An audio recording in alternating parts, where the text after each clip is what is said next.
Hey friends, welcome back to my channel. Welcome to my little cozy corner of the internet where I, an adult woman, I'm 25 years old, a couple weeks away from being 26, and I have read the series of Unfortunate Events series by Lemony Snicket. Here they all are, all 13 books. I have reread a series of Unfortunate Events, and we are going to talk about what makes them what they are and whether or not they hold up.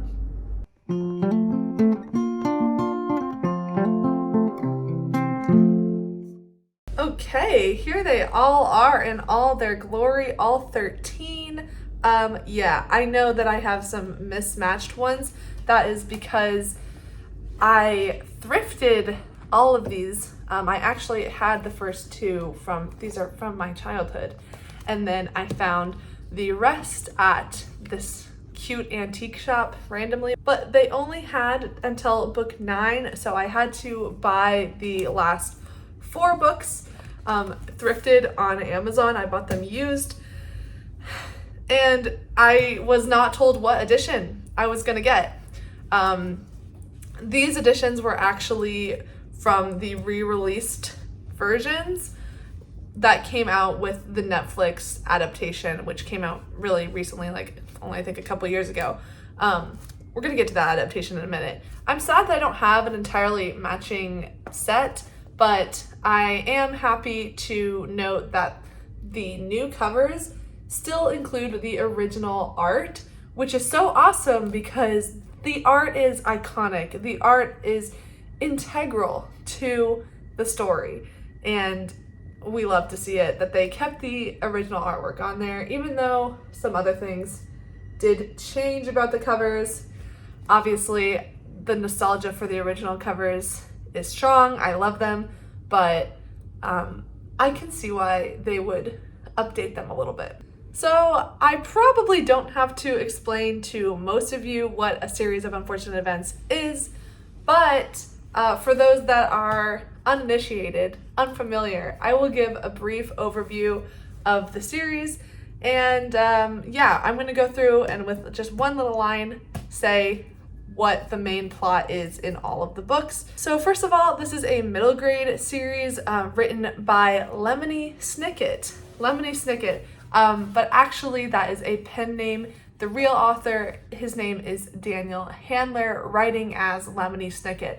And that becomes an important distinction. The series follows the 3 Baudelaire children who become orphaned after their parents are killed in a fire that burns down their entire home, mansion actually, and they are sent to live with Count Olaf, who is a hideous, horrible, villainous man who tries to murder them so that he can take their family fortune. I don't think it's a spoiler to say this because this is pretty well known, but the Baudelaire kids try to thwart Count Olaf's plan to murder them, and in each subsequent novel they are sent to live with a new guardian, and Count Olaf is hot on their trail. He comes in with a ridiculous disguise and tries to come up with a plan to kidnap them and steal their fortune. So yeah, not a very pretty picture, but that's part of what makes the books so fun, especially for me as a kid. I loved the idea of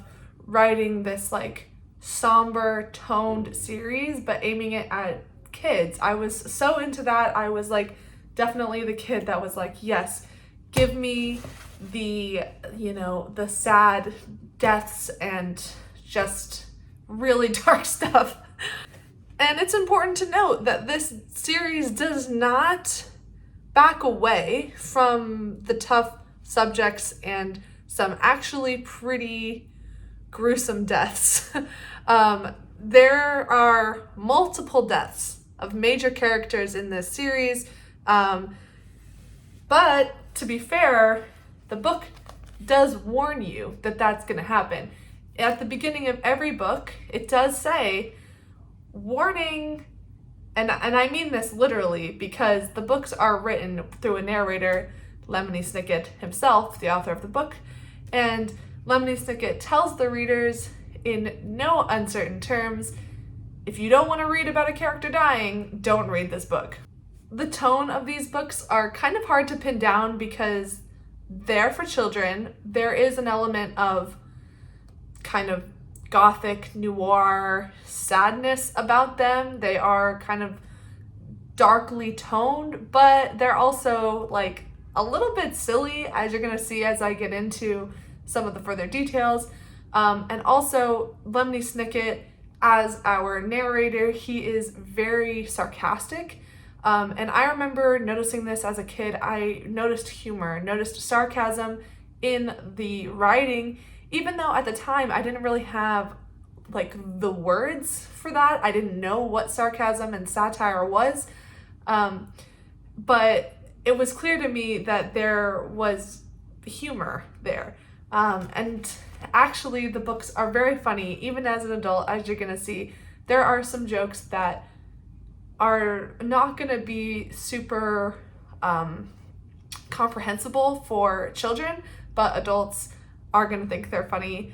And it's just really clever. It's really clever writing, and Lemony Snicket, as a narrator and as the author of this story, is actually teaching kids how to engage with text, how to think critically about the story, who's telling the story, perspective. The kids learn about point of view, also like the definition of words. There's also a large discussion in this entire series about language, about kind of colloquialisms and turns of phrase and what they mean in the both figurative and literal sense. And Lemony Snicket, or Daniel Handler, loves to play with language, which as a kid I just thought was so fun. You also get a little bit of playing with format, and then it's for, again, young readers who have never come across it, there are some really fun twists that have to do with format, and this really informed my reading taste as an adult because I love things that play with form, format, and voice. Phew, okay. That was a lot. There's actually a lot to talk about with this book series. It's something that I love and I have loved for so long, and this was so fun to return to them because, they're for kids and I loved them when I was a kid, but I remember thinking I think this is such a great series that even adults would probably find this a lot of fun, so I decided to test out that theory. Wow. Wow, I forgot to turn the microphone on that entire time. Sorry if there's a drastic change in audio quality now. Okay, so really quickly, I'm going to go through just a one-line synopsis of kind of what happens in the book. Not quite spoiler territory, so if you haven't read them, you can still very much enjoy the series. But just to kind of give a sense of location and who is involved in the stories, because that's going to be important as we discuss kind of my review of them. Book 1, The Bad Beginning. In this book, the Baudelaire children, there's 3 of them, Violet, Klaus, and Sunny. Violet is the oldest. She is an inventor, and she's like a mechanic. She builds things. Klaus is the middle child, and he is a reader. He loves to read, and he is very intellectual. And Sunny, who is the youngest, and she's just an infant. She's just a baby. But she does like to bite things. The 3 Baudelaire orphans go to live with Count Olaf, who is just a really awful, horrible man. He is not only cruel, but actually straight up murderous. He wants to steal their family fortune, and he's just not a good guy. Book 2, The Reptile Room. They go to stay with their Uncle Monty, who is a scientist, and he loves reptiles. And there, in his so-called reptile room where he keeps all of his reptiles, they discover the incredibly deadly viper. Book 3, The Wide Window. In this book, they go to stay with their Aunt Josephine, who lives on this precariously perched house on top of a cliff overlooking an ocean. And in this book, someone gets eaten by leeches. Book 4, The Miserable Mill. In this book, the 3 kids go to work at a lumber mill. They're sent to live with the owner of the lumber mill, and he forces them to work in the lumber mill, which is obviously a very dangerous place for children. And the rules of the lumber mill are completely ridiculous, and the kids are trying to find a way to not have to work there anymore. But in the process, someone is sawed in half. Book 5, The Austere Academy. In this book, the 3 kids are taken to a boarding school, and the boarding school is just seriously awful. It is terrible. Not only are the teachers awful, but all the students and all the teachers pick on the Baudelaires, and they force them to live in this cold shack thing.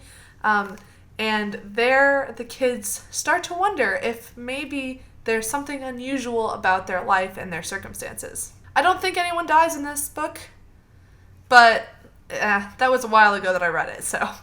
Book 6, The Erstat's Elevator. In this book, the Baudelaire children are sent to live with this couple who live in this apartment complex in the penthouse. They're super rich, but also super mean, and the mother is obsessed with just how fashionable things are, like whether things are in or out. And in this book, someone gets pushed down an elevator shaft. Book 7, The Vile Village. The kids are sent to live in the village of foul devotees because of the phrase, "It takes a village to raise a child." So the entire village is set to be their guardian. Unfortunately, this village is filled with idiots. Book 8, The Hostel Hospital. In this book, the children have to run away, and the only place that they can find shelter is at this random hospital that's in the middle of nowhere. And a surgery is about to take place in which someone's head is chopped off. Book 9, The Carnivorous Carnival. In this book, the kids run away to the circus, and someone gets eaten by lions. Book 10, The Slippery Slope. In this book, the kids have to climb a very cold, frigid mountain, and what they discover at the top is not fun. Book number 11, The Grim Grotto. In this book, the kids go to the bottom of the ocean where they find a grotto, and inside the grotto is something you would not want to encounter. Book number 12, The Penultimate Peril. In this book, the kids go to a hotel where they're holding a conference, and it brings together many familiar faces from all the other books, and that is because there is a secret that is hidden inside the hotel, and the kids have to discover what is going on. And the final book, Book 13, The End. In this book, the children end their journey, and some things are resolved, and some things are not resolved. So there you go. There are the locations and the books, so in case I reference them in the future, you know which one they are and where they fall in the storyline. And yeah, a fair few of them do involve character deaths, and if you have seen the Netflix adaptation, the deaths in the book are actually worse than in the Netflix adaptation. Okay, so let's chat now about how does the series hold up to an adult reader. I will say, one of the hardest things for me to talk about and when I think about this series is what the tone is, because it is dark, and I remember seeing a glimpse of the Netflix adaptation, and I watched like the first couple episodes and I was like, this just does not hit the tone. This is not what the tone of the books is, and I was really frustrated by that. And I felt that the film, the Jim Carrey film, did such a better job of encapsulating the feeling of that world. So I was expecting when I went in to read it just a much like darker kind of feeling. But actually I discovered as I was reading these books as an adult, they are like a little bit silly. And so I can see why the Netflix show would lean in a less serious direction. The Netflix series has like a lot of kind of over the top, ridiculous looking sets. Like it almost looks cartoony a lot of the times, and the sets are like bright, and the characters are like wearing pastel colors. And that is just not really the vibe that I get from these books. I mean, even if you look at the art on some of these, like the kids are like wearing these like dark, gloomy looking things. And just like it's very muted colors. Like look at this. Just looks like they're having an awful time because they are. But of course the books are still Like, they're not sad exactly. Like, this is just a very odd tone that I honestly am, like, even struggling to describe, even having just read them very recently. I also forgot to mention that there is art scattered at the beginning of the chapters, which is really fun, and the art is consistent throughout all 13 books. And I feel like it really ties the whole thing together. So maybe that's why I felt like the Netflix adaptation was kind of just too bright and too, I don't know, cartoony, childish. I don't really know, because I liked it that the books, when I was a kid, they felt more serious. And now as an adult, I read them and I'm like, yeah, they're not the most serious thing in the world. In fact, a lot of goofy stuff happens in these books. Like, they're certainly not, like, serious. But as a kid, I remember feeling that they were to me. I also listened to a lot of these books on audiobook, and Tim Curry does the audiobook, and he does such a good job. It sounds so phenomenal, so fun. Like, he does a great job encapsulating the voice and the feeling of the books, and he's really wonderful. So I would highly recommend the audiobook experience. It made these so much more fun. But that being said, I actually initially was only going to read the physical copies because, they're not very long, they're for kids, there's big text. But also there are times when there are, like, jokes and gags that are done with the text. And I think that sometimes you would miss those gags listening to it on audiobook, because you might just, like, skim over it in your brain. Like, for example, the baby Sunny, she, like, babbles like a baby, so she's, like, saying, like, random nonsense words, and sometimes she does say, like, random nonsense words that are, like, a random jumble of letters, and then sometimes she will say words, like actual words that have relevant meaning, but to a kid who wouldn't know that word, it would just look like nonsense. Like, for example, Sunny is talking about a scarf at one point, and she says Armani, like, the designer. And, like, a kid wouldn't know what Armani is, so it sounds like she's saying, like, not a real word. So there's, like, a lot of gags and, like, visual gags that are included in these as well. So I think, like, that would kind of be sad to miss. And also, although the audiobook does do this, but also the books all start out with a dedication, and the dedication is always to Beatrice. And every single book starts out with to Beatrice, and then it has a little line, or for Beatrice, something like that. And then it has an image of some sort at the beginning of every book. And at the end of every book, it also has an image that kind of shows or kind of teases the next book. And those are all, like, really important snippets of the story. And I say that because, again, something that's so interesting about these books is that they are so meta-textual and getting slightly into spoiler territory. So if you're like, that sounds kind of cool and I want to experience it for myself, like, definitely go and do that. But Lemony Snicket, who is the author of the books, he actually becomes a character, an integral part of the story later into the series, like much later. And it's just so fun as a reader who has been kind of with this person as your guide to the story, and then kind of understanding that he becomes literally part of the story later. It's really, really fun. So all that stuff is still really fun as an adult because there are so many jokes that I got the second time around that I wouldn't have gotten as a kid, and that makes them really enjoyable. And it's kind of funny a lot of the times. A big, like, reoccurring joke in the series is that the author, Lemony Snicket, will define words.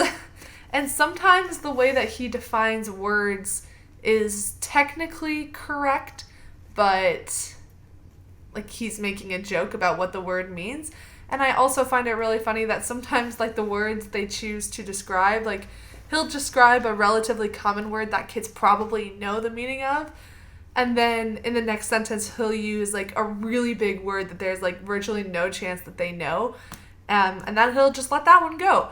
And a big theme in this book is intellectualism and how the Baudelaires are these kids who love to read and love to learn, and that they know all of these big words, and in fact they know a lot more about life than the adults in the series. So that's fun because it's championing reading and just showing kids that learning is important to understanding the world. Along that same note, the adults in this series are, like, literally so stupid.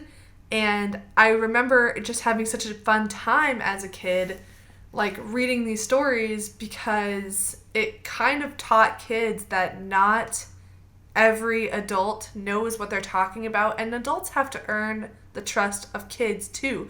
You can't just blindly follow them just because they're an adult. They might not actually know what they're talking about. And it teaches kids to trust their instincts and to trust themselves and what they know and what they've learned. And the Baudelaires in this series are constant problem solvers. They get into really sticky situations and they have to use basically just their wits to get out of it. There are times in the series where one kid is incapacitated for one reason or another, so they can't use their special skill, and the other kids have to think about what their sibling has taught them, or think about what they've seen their other sibling do, and try to use imitation skills to solve a problem because their sibling is not available right then. And I think that's just really cool. That's a really fun message to send to kids. And then, of course, it's also about familial ties, and the siblings just have a really great relationship with each other, and they will kind of do whatever it takes to keep each other safe. And it's just a really heartwarming display of these siblings and their love for each other. Okay, getting into the actual review of the series.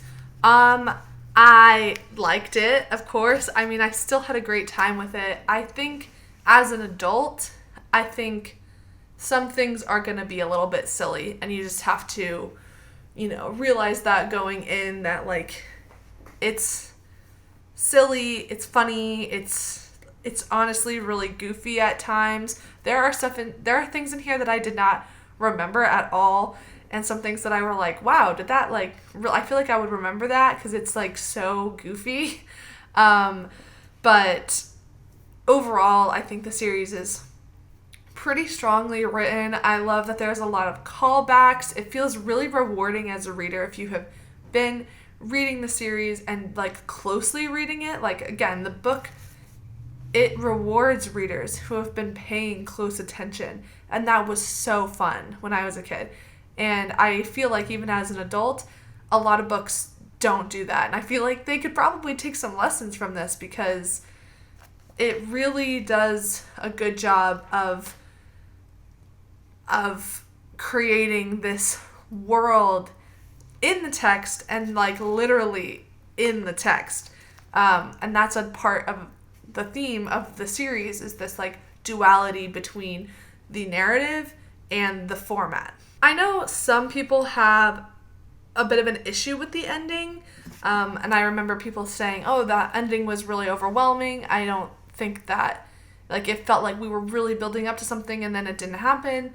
And I don't think I feel that way, actually. I mean, I will say I think the ending is a bit rushed. I was kind of shocked that in the last book we kind of had, like, another mini adventure like the other books before. I kind of thought that we would get this whole, like, separate thing with just the kids, and that is not what happens. And like I said, I didn't remember anything of the last book, so I was, like, fully surprised. But I'm actually not mad at the ending, and I will get into it about the Netflix ending because I am mad about the change that they made to the ending of the Netflix show. I like the way that it ends in the books. It's ambiguous. It's not going to be for everybody, but it fits with the tone of the series, and contextually, like, if Lemony Snicket is researching the lives of these kids and he's telling you everything that he knows, then it doesn't make sense for it to end any other way. You know, it's goofy, so definitely be prepared for some seriously ridiculous things and, you know, things that are far too dumb and convenient to happen in real world. Like, this is a completely fantastical, like, not in our real world kind of story, and that's okay. It's still fun. It's the writing is so engaging, and it does move so quick that it doesn't bother me. Okay, let's talk adaptations. So the film with Jim Carrey was released in 2004, and it takes some liberties, but it combines the first 3 books into one film. And I know that some people on the internet hate this movie, but I will literally defend this movie to my grave. I think it's really great. I think the performances are really spot on. Like, I felt like, yes, these are the characters that I imagined in my mind. The characters are a tiny bit aged up. So that, I don't know if that threw people off, but I thought it was fine, actually. And I think the set design is amazing. There are, like, so many, like, great cameos from awesome actors in that film, and just the vibes are incredible. It is pretty close of an adaptation to the first 3, except that it takes the ending of the first one and it kind of, like, takes the end and puts it there. So it kind of, like, has this wraparound feeling. And I think it actually works. It works in the context of, like, what they had to do to keep all these stories, like, contained. It's a close adaptation, and I think it just feels right. I really enjoy that film, and you can fight me if you don't like it, because I love it. Hey, editing Jamie here. I also just, like, feel the need to mention it with this film. There is a scene in the movie that they added that was not taken from the book, but I just thought it was so brilliant, and I think about this scene all the time. But basically, in the 3rd book, when they go to stay on Lake Lacrimose with their Aunt Josephine, their aunt is, like, irrationally afraid of so many random things, and they add this scene in the film where during the storm, when the house is about to fall off the cliff, all of her irrational fears kind of come true. And it's just such a cool sequence. And also, just in general, the film adds a lot more action set pieces than were in the book, and they add some really clever, like, executions of Violet's intelligence, of her inventor ability, and some of the things that they do are just really, really cool. It's just such a well-executed film. These scenes are, I mean, honestly, like, really masterfully done, and I don't feel like it gets enough credit. So I'm gonna throw that out there. And now, the Netflix adaptation. The Netflix adaptation was released in 2017, and it broke each book into 2 episodes, 2 hour-long, like, average hour-long episodes, except for the final book, which was just one single, like, hour-and-a-half long episode or something like that. And I have an entire page of, these are the thoughts that I had while I was watching the adaptation. I watched it, like, just last week in preparation for making this video. Yeah, I have thoughts. So I did, like, try to watch the Netflix adaptation when it first came out because I was so excited. Like, again, with the 2004 film, I really liked it. A lot of other people really apparently did not like it. I think there was probably a lot of production issues with it, and it never got to finish out the series. I mean, the series is 13 books long, and actually at the time that the film was made in 2004, the series was not even completed yet. So, I mean, it was really sad. Like, I remember being really sad when I knew that they weren't going to make a sequel, and that story was never going to get to be completed. So, everybody in my age group, we were all on Twitter waiting for the next full adaptation of the series to be announced. And then, in 2018, Netflix did it. I did watch the first episode, like, right when it came out, and I was, like, just immediately turned off. Like, did not like the tone, did not like the vibes. It was, like, way too vibrant and childish for me, and I just did not feel like it hit the tone at all. So I was sad about that. Never went back to it. But then after I did my reread of the books, I felt like I had to go back and just let me actually see the show and see what's going on. Oh yeah, and also the other thing that the show did that really, really annoyed me was they took a concept that really doesn't come into play in this, like, it is a big part of the series, but it doesn't come into play until the middle of the series. And I remember, like, it's a very rewarding experience as a reader to, like, read these little episodic adventures that are completely disconnected from each other, at least on the surface. And then midway through the series, kind of start to recognize a thread, a connection between the places that the kids are going. It's really fun. And another way, again, that the series encourages kids to engage critically with the work and the format that they're reading, because it breaks a format, or it gets you into a routine and then it pulls the rug out from under you, and it's just really clever. But in the Netflix adaptation, they introduced that element in the first episode, and that made me so mad because I felt like that was just one of the most, like, the big surprise in the series, and I was just so angry that they would do that, because it was the most fun way to discover it in the middle of the series. Like, it was there for a reason. So that annoyed me. Okay, let's take a look at my notes from the Netflix series. James Newton Howard did the score. That's pretty cool. Daniel Handler produced and wrote the screenplays. So Daniel Handler, the author of the series, was heavily involved with the Netflix series. So that's cool. I mean, at least things aren't being, like, left out. There were a lot of changes, and there was actually, like, significant additions to the Netflix show that are not in the books, so that's interesting. I said I prefer the casting of the film, but the cast of the show is still pretty good. I think that's true. Neil Patrick Harris plays Count Olaf, and at first I really didn't like him, but as the series progressed and he gets into, like, more of his disguises, I actually think he does okay.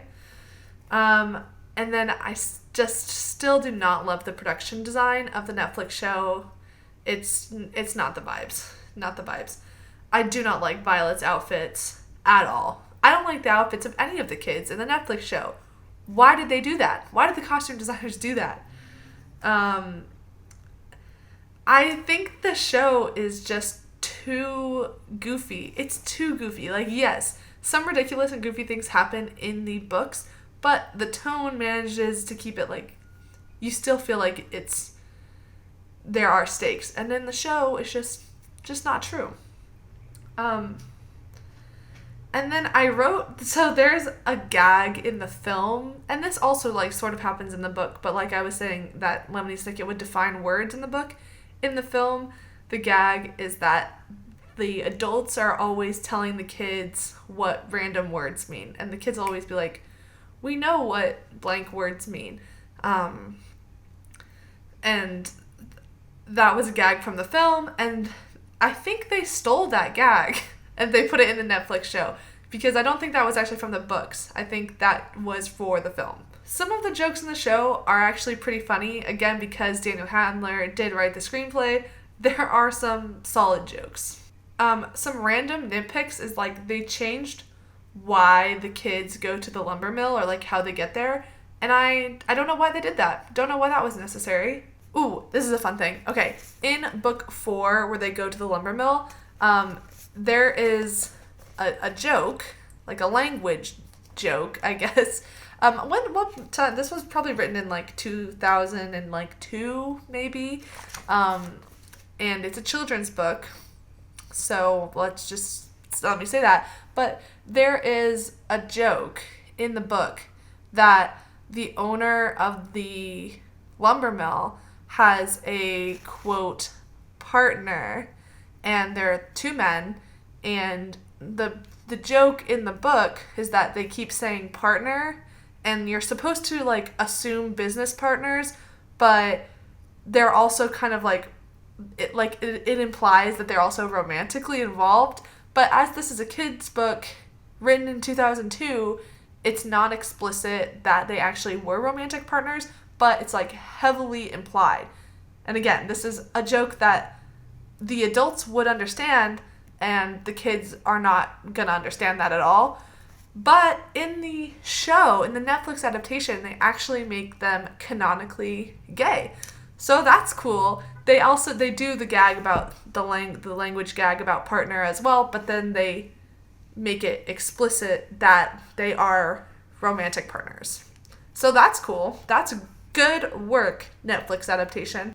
Catherine O'Hara is in the Netflix adaptation, and she's funny. And I also mentioned that the character that she plays, Dr. Orwell, her death is way less gruesome in the Netflix series than it is in the book. She has one of the most gruesome deaths in the entire series. In the Netflix series, there is an explanation for how Count Olaf keeps discovering the location of the kids. That was never mentioned in the book, although I do wonder if it was mentioned somewhere in like a supplemental text, because there is another like companion book that I haven't read called The Beatrice Letters.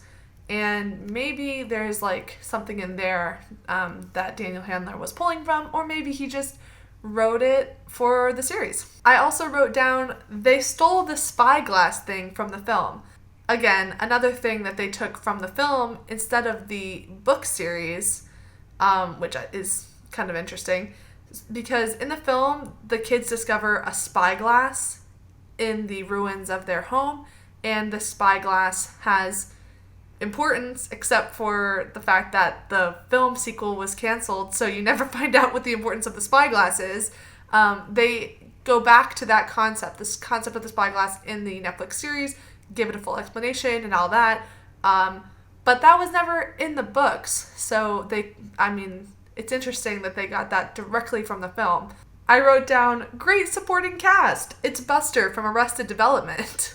I wrote down the addition of Jacques, Snicket, and Olivia is kind of weird. Those are 2 characters that make very, very small appearances in the book, and their characters are more fleshed out in the series. They get a lot more backstory. In fact, the thing is that the book doesn't really go into that much detail about any other characters other than the Baudelaires, but the show fully comes out of the kids' perspective to show you snippets of other characters, which we never got in the book. Another thing that I think they took from the film is, in the 2004 film, they do a gag with opening the film with this like claymation like movie called The Littlest Elf, and you like think it's gonna be this happy little elf, and then it like record scratch, no, this is not the story you're getting.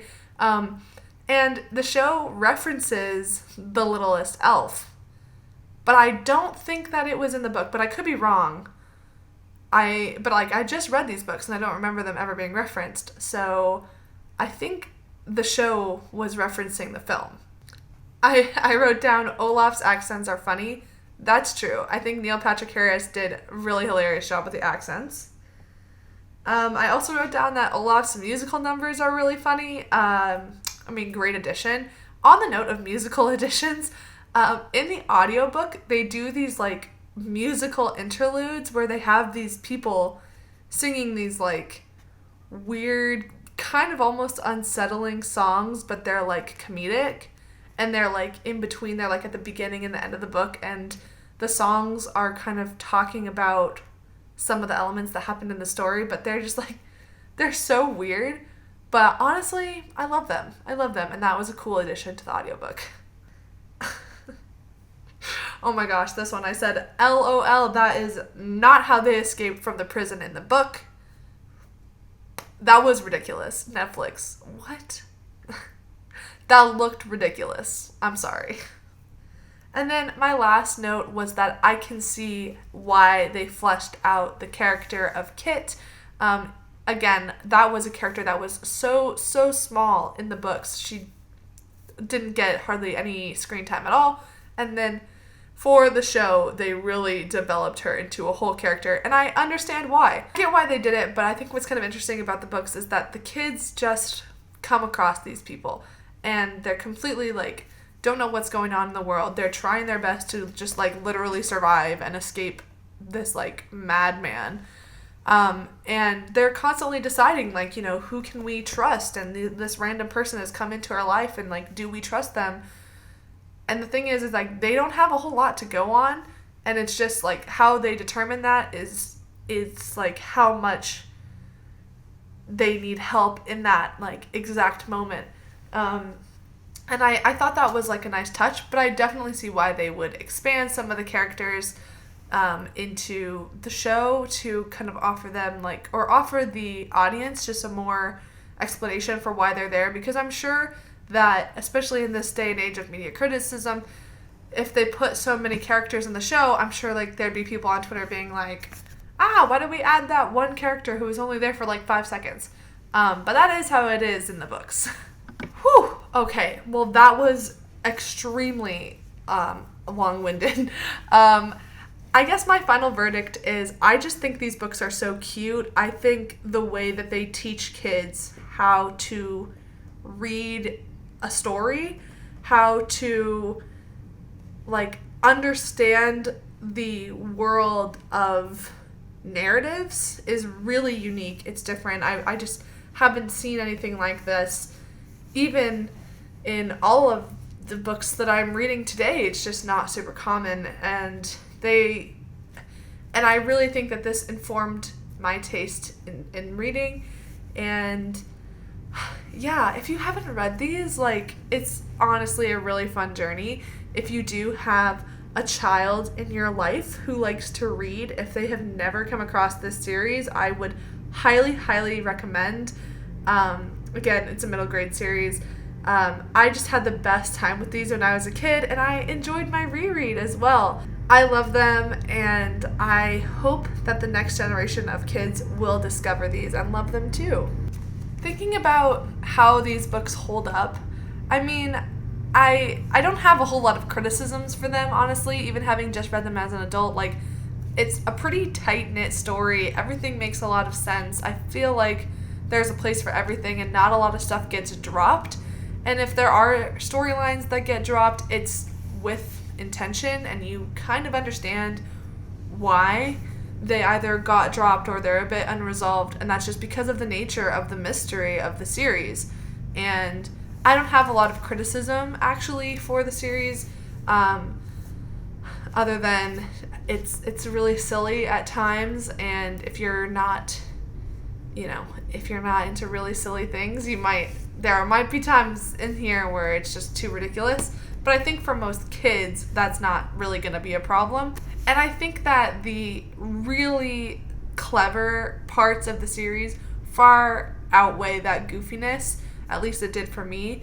And I really don't even have that much criticism of this series. Like, it's just, I think it's a great middle grade series. There you have it, guys. I am an adult who read a series of unfortunate events, and I still love them to this day. I think they are such fun, cool books. But, if you disagree, let's chat about it. Let me know down in the comments below. Did you read a series of unfortunate events when you were a kid? Do you have any, recollection of them?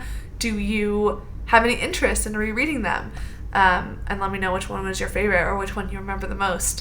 Did I even say my favorite? Which is my favorite? I don't know.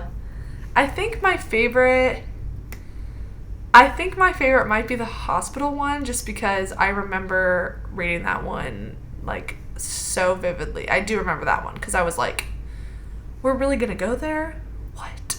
No, but they're all really fun, and just the series as a whole I really love. So thank you so much for watching, and I hope you have the best rest of your day, week, month, year, and I can't wait for you to join me again for another video. Bye!